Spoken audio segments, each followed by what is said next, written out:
Pessoal, o tema em todo o planeta é o conflito Rússia-Ucrânia. Estamos diante da Terceira Guerra Mundial.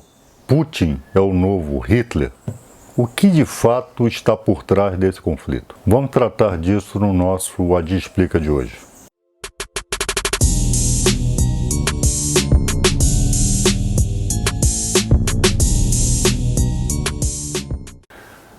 Disse que numa guerra a primeira vítima é a verdade. Essa frase é atribuída ao dramaturgo, o criador da tragédia grega, Ésquilo, mas chegou-se a um consenso de que, de fato, não dá para se aferir a verdadeira autoria da frase. Agora, independentemente disso, essa frase é verdadeira. Verdadeira quando foi composta ao longo dos séculos e nos dias de hoje. E por que eu estou me lembrando dessa frase? Por conta, obviamente, do conflito que corre nos dias de agora entre Rússia e Ucrânia. Seja Ésquilo, seja lá que autor tenha proferido essa frase, referia-se ali aos contendores em batalha, as famosas, hoje em dia, esse termo, narrativas, que na verdade vem a substituir a verdade dos fatos, os fatos como eles transcorrem na vida real, Então isso tem sido substituído por narrativas, ou seja, o relato de cada parte em conflito, como é o caso de Rússia e Ucrânia. Exigem uma análise histórica, exige uma análise mais profunda da geopolítica. Então, a verdade também tem sido vítima na cobertura midiática, não só aqui no Brasil, mas em todo o planeta.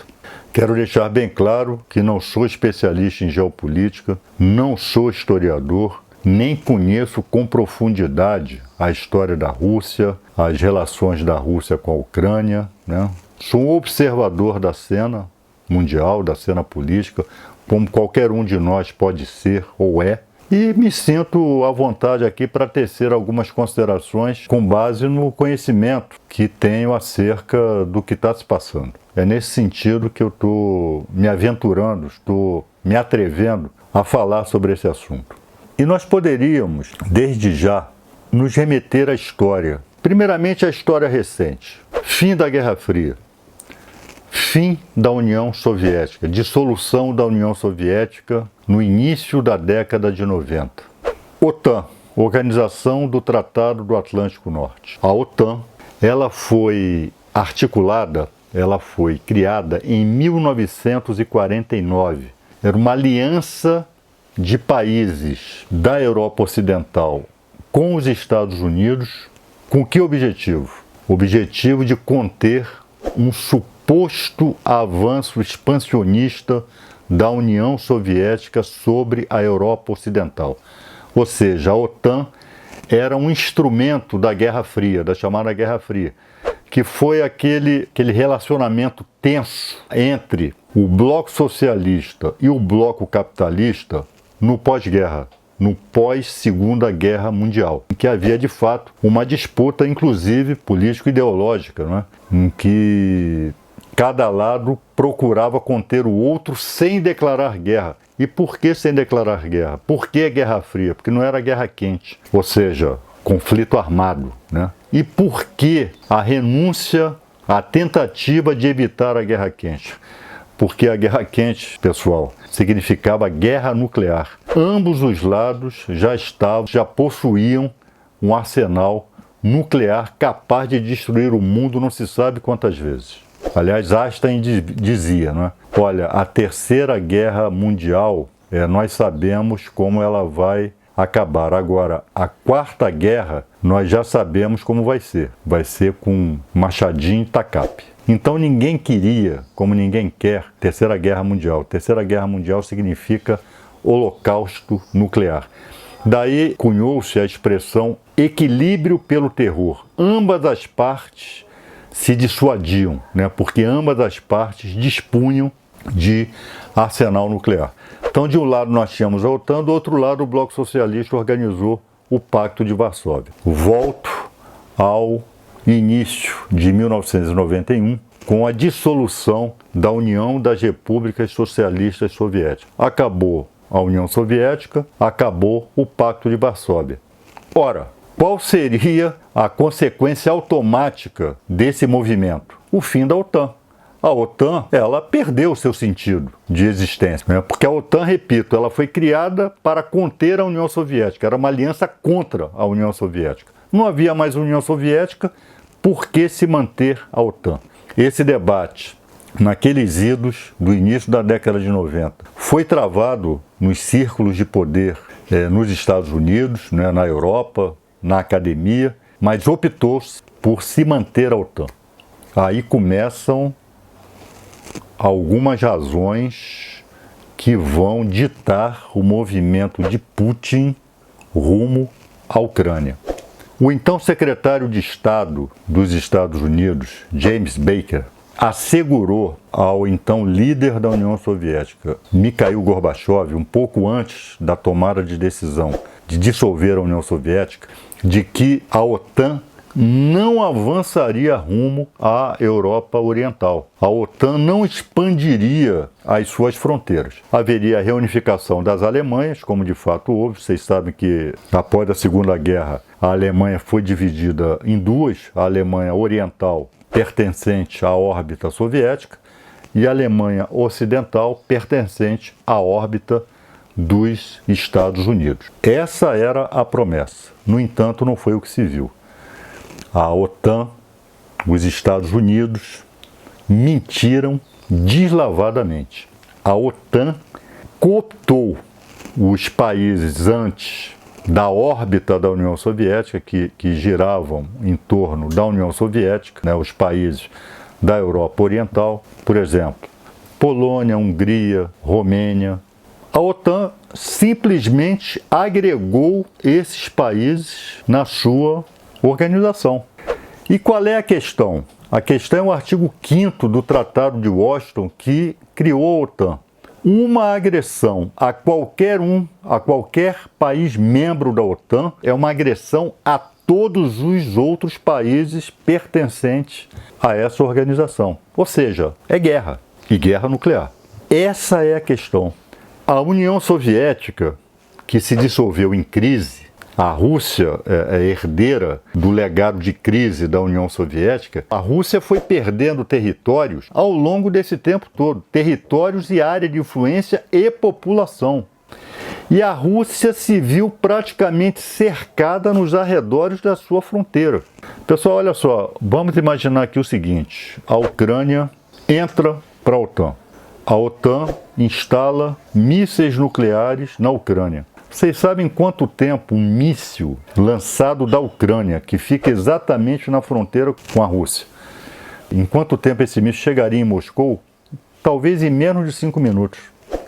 A Rússia, que é considerada expansionista, ela, numa declaração de guerra aos Estados Unidos, um míssil que se lançasse do território russo para os Estados Unidos levaria mais de 40 minutos para chegar lá. Qual é o drama numa guerra nuclear? É quem atinge o outro primeiro. Há sempre um cálculo: olha, se nós destruirmos a Rússia primeiro e eliminarmos a possibilidade que ela lance mísseis contra nós, a gente ganha a guerra. Pode ser uma ilusão, mas é um dado real. Ah, isso justifica o que Putin está fazendo? Não, mas explica. Eu quero deixar bem claro: o que Putin está fazendo é um atentado ao direito internacional. Esse drama humanitário que já se gerou em apenas 4 dias de invasão russa sobre o território da Ucrânia já gerou quase 400 mil refugiados, já causou morte, já causou uma certa destruição. É mentira da mídia ocidental de que Putin está mirando em alvos civis. Isso é mentira. Não é essa a intenção, né? Aliás, na televisão, toda hora que se mostra um prédio destruído pela artilharia russa, é só um prédio. É impressionante, só miram no mesmo prédio, né? É claro que os alvos da investida russa são alvos militares e da infraestrutura militar da Ucrânia. E mais uma coisa, há certos setores da esquerda que entraram na torcida pró-russa. Isso é outro equívoco, né? Não existe mais União Soviética. Putin é um representante de uma oligarquia bilionária e corrupta que tomou o lugar do antigo establishment econômico da União Soviética, que era o Estado, né?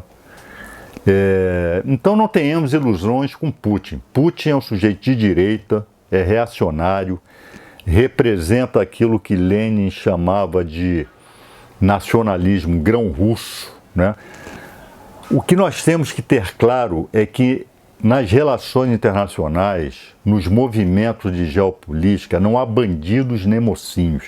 Há interesses nacionais, há disputa por área de influência. Agora, Putin tem suas razões, isso nós não podemos negar. A Rússia, aliás, a história da Rússia mostra que a Rússia sempre foi uma potência defensiva, ela foi obrigada, porque ela sempre se viu cercada. A Rússia é um estado, digamos, paranoico, mas uma paranoia que tem razão de ser, que é baseada em fatos reais, não é na imaginação doentia dos seus dirigentes. Isso desde os czares, passando pela União Soviética, que sempre viveu sob cerco ocidental, e agora com Putin, né? A Rússia sempre foi cobiçada. A Rússia é que os estrategistas em geopolítica chamam de heartland. Por quê? A Rússia tem autonomia, ela tem recursos naturais que ela não depende de ninguém. E isso gera a cobiça também do movimento antagônico na geopolítica. Não foi à toa que a OTAN não cumpriu com a palavra e se expandiu rumo à Rússia. Não foi à toa que Hitler dizia em relação ao leste europeu e particularmente em relação à União Soviética, que ali era o espaço vital. Conquistada a Rússia, conquistada a União Soviética, a Alemanha venceria a guerra, porque todos os recursos naturais imagináveis naquele tempo e hoje se encontram lá. A Rússia tem tudo, tem petróleo, tem tudo. Então, pessoal, o que nós estamos vendo hoje é a Rússia dizendo: não tentem acuar uma potência nuclear. Eu sou um player importante nas relações internacionais. Nós não vamos aceitar o cerco nas nossas fronteiras por parte da OTAN. É isso que o Putin, é esse recado que o Putin está mandando para o mundo. Ele violou as regras do direito internacional? Claro que violou. Quais das potências, pessoal, não violaram? Me diga uma. O que os Estados Unidos fizeram no Iraque? O que os Estados Unidos... Aliás, ao longo da história dos Estados Unidos. Por que esse episódio da Ucrânia é o maior, é o episódio mais grave do pós-guerra, do pós-segunda guerra? E o que aconteceu na Iugoslávia? Foi invadida pelos Estados Unidos, foi destruída pelos Estados Unidos e pulverizada pelos Estados Unidos.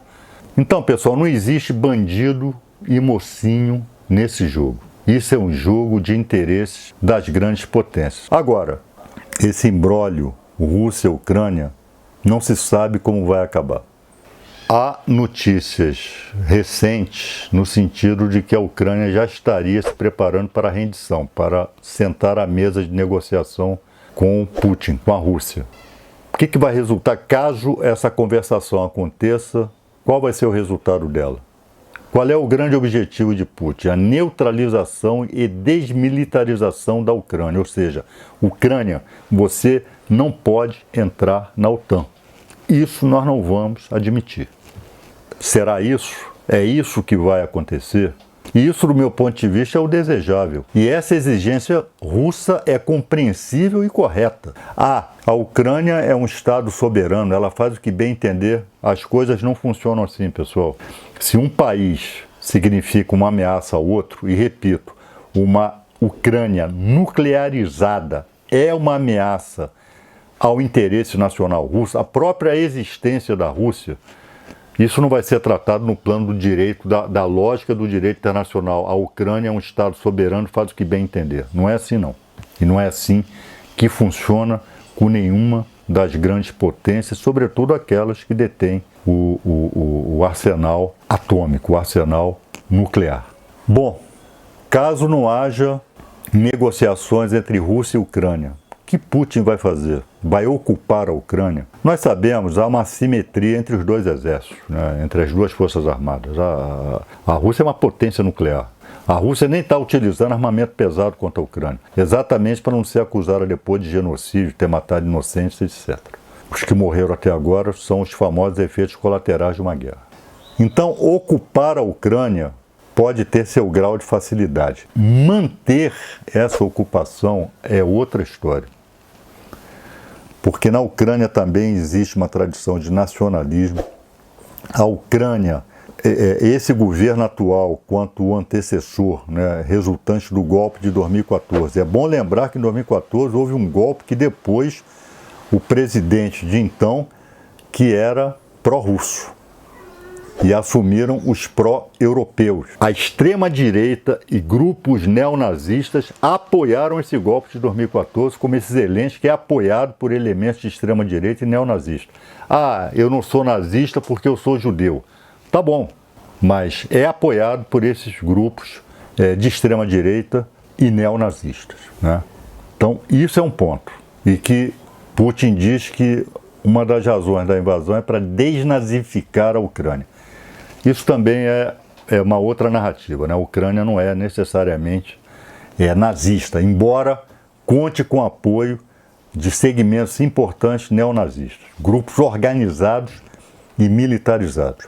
Porque, pessoal, aí eu vou aqui me lembrar de outra famosa expressão, essa cunhada pelo general Eisenhower, que foi lá o comandante da invasão da Normandia, né, na Segunda Guerra Mundial, e foi presidente dos Estados Unidos, quando disse que os Estados Unidos viraram prisioneiros do seu complexo industrial militar, que é sedento de mercados, é sedento de dinheiro. E isso pode explicar por que a OTAN não se dissolveu e por que a OTAN continua tratando a Rússia como inimiga, como se estivéssemos na Guerra Fria. A Rússia não era mais inimiga dos Estados Unidos nem do bloco ocidental com o fim da União Soviética. Eles se recusaram a estabelecer relações normais e civilizadas com a Rússia.